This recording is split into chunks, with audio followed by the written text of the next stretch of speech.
قطع الجيش الوطني الشعبي خطوات كبيرة على طريق العصرنة والاحترافية، وذلك باعتماده على خطط محكمة منتهجة من قبل القيادة العليا، شملت تحديث المنظومة التعليمية والتكوينية لإعداد رجال أكفاء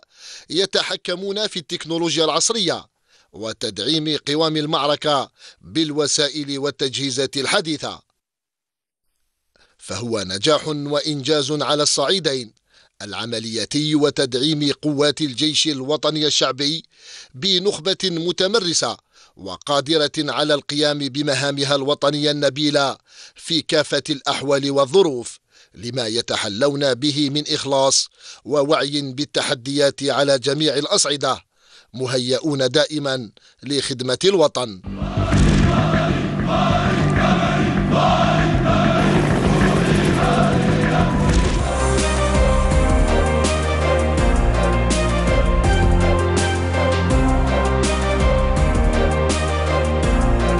قيادة الجيش الوطني الشعبي تسعى إلى تحديث وتحسين مردودية المنظومة التعليمية والتكوينية بشكل يضمن التكيف السليم مع مقتضيات العصر ومتطلبات أداء المهام الموكلة بنفسية متحفزة ومتشبعة بروح المسؤولية وبحس الواجب حيال الوطن. فالرغبة القوية في الاستثمار المربح في هذه المنظومة أصبحت حتمية لا مناص منها، بغية مسايرة ومجاراة وتيرة التطور المتسارع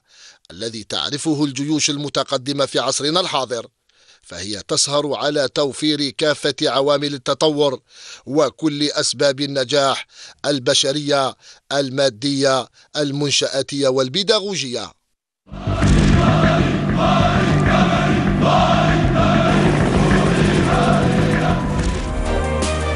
وفي إطار الزيارات الميدانية التي يقوم بها السيد الفريق أحمد قايد صالح نائب وزير الدفاع الوطني رئيس أركان الجيش الوطني الشعبي لمختلف هياكل ومؤسسات التكوين للجيش الوطني الشعبي بهدف تقييم منظومة التكوين والتعليم، يتفقد دوريا وبانتظام هياكل ومؤسسات التكوين على غرار المدرسة العسكرية المتعددة التقنيات، حيث يلتقي بالإطارات المكلفين بالتكوين في الجيش الوطني الشعبي. وأكد في هذا الصدد على الاهتمام الكبير الذي توليه قيادة الجيش الوطني الشعبي لمنظومة التكوين العسكري من خلال توفير كافة عوامل النجاح باعتبارها ورشة حقيقية لصناعة المهارات والكفاءات العلمية الرفيعة المستوى. المنظومة التكوينية بكل مكوناتها، سواء يتعلق ذلك بالتعليم والتكوين أو بالتحضير القتالي، فبخصوص الجانب التعليمي والتكويني فإنه يتعين الإشادة بكل ما حققته وتحققه الأكاديمية العسكرية بشرشال، التي برهنت على أنها نواة الصلبة لمنظومة التكوين، وكذا مدارس العليا للقوات التي حققت هي الأخرى نتائج جيدة تستحق منا كل التقدير والعرفان.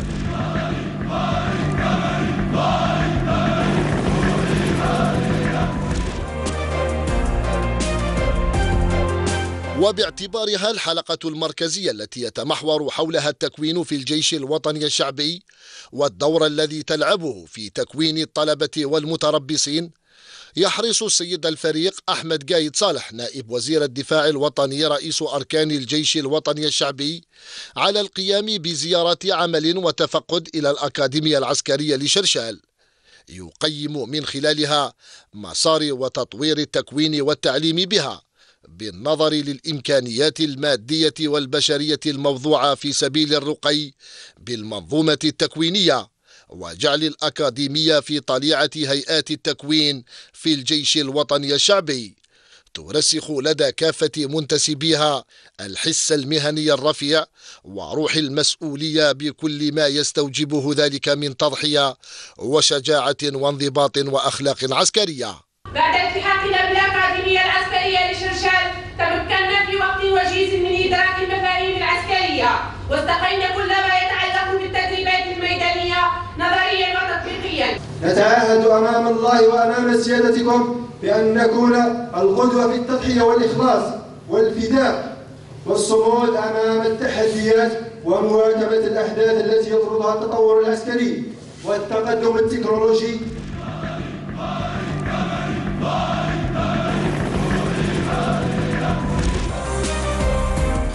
وبالمدرسة العليا الحربية التي يعود لها الفضل في تخرج النخب العسكرية رفيعة المستوى، قادرة على تطوير الدراسات في الفروع العسكرية كافة والانتقال بها إلى مراحلها المتقدمة، بما يسهم في تعميق وإثراء البحوث متعددة المجالات والتخصصات،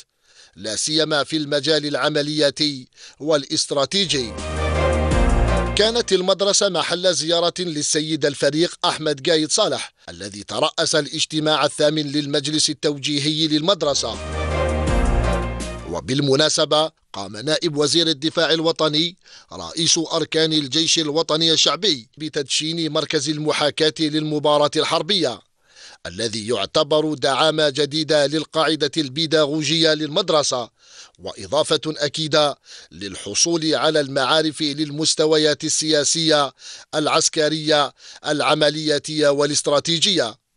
مما يسمح من الرفع من مستوى التكوين بالمدرسة، ذلك بتوفير محيط افتراضي يضع الضباط الدارسين في مواجهة مواقف قريبة من الواقع، وتحسين مستواهم في طرق التحليل واتخاذ القرارات والتخطيط على مختلف المستويات.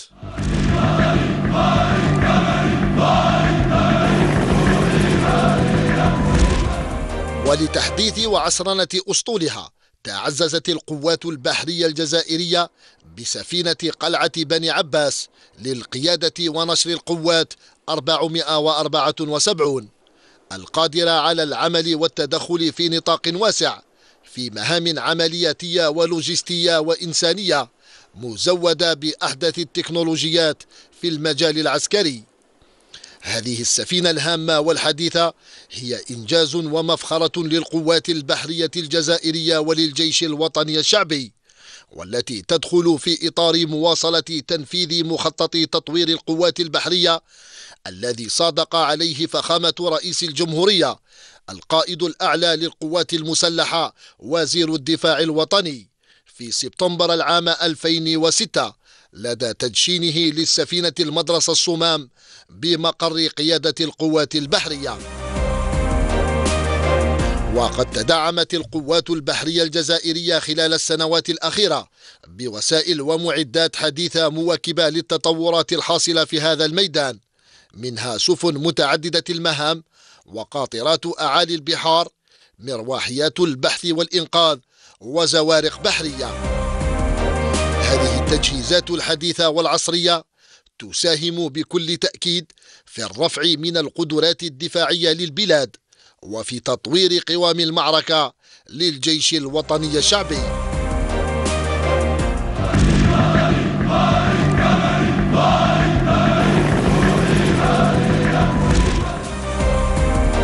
تحد آخر تسعى قيادة الجيش الوطني الشعبي دائما إلى رفعه وتحقيقه ميدانيا من خلال تحديث المنشآت القاعدية وجعلها تستجيب لمقتضيات ومتطلبات العصر، والتركيز على إنجاز قواعد ومرافق أخرى مثل الوحدات ومراكز التدريب والمنشآت لمختلف هياكل الجيش الوطني الشعبي، قصد توفير شروط إقامة الأفراد والوحدات في الظروف الملائمة لأداء مهامهم على أحسن وجه.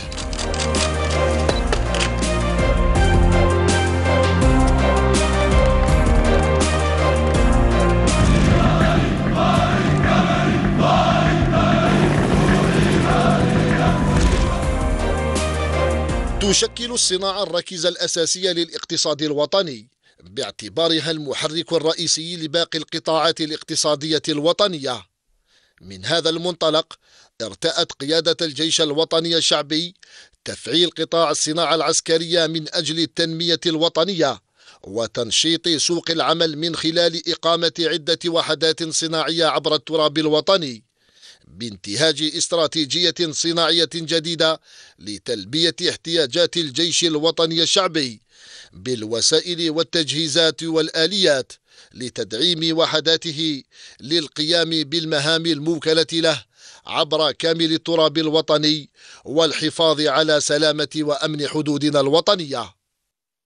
في هذا الإطار أشرف السيد الفريق نائب وزير الدفاع الوطني رئيس أركان الجيش الوطني الشعبي على تدشين ووضع حجر الأساس لعدد من الوحدات الصناعية على غرار مؤسسة صناعة المحركات بواد حميمين بقسنطينة ومصنع تركيب وتصنيع العربة المدرعة الخفيفة نمرة 2 بخنشلة، ووضع حجر الأساس لمصنع إنتاج القطع الميكانيكية الخاصة بذات الولاية،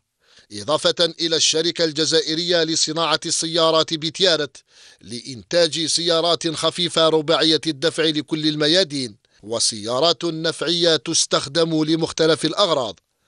الشركة الجزائرية لإنتاج شاحنات الوزن الثقيل علامة مرسيدس بنز برويبة، والشركة الجزائرية لصناعة المنظومات الإلكترونية بولاية سيدي بالعباس.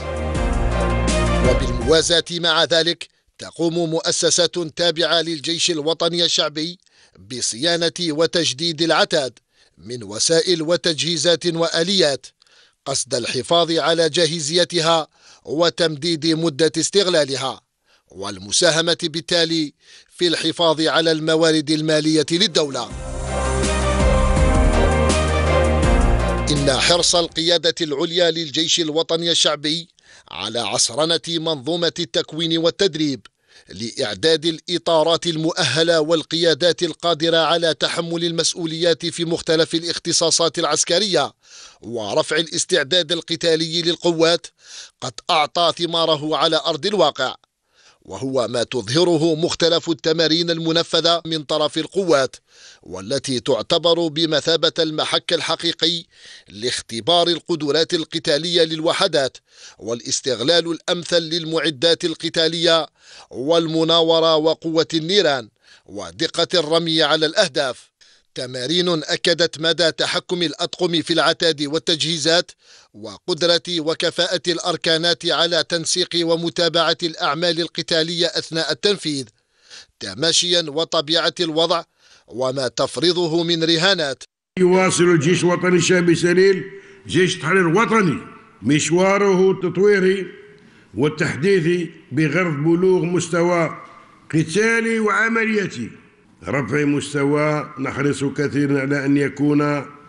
متوافقا مع متطلبات أمن الجزائر ودفاعها الوطني.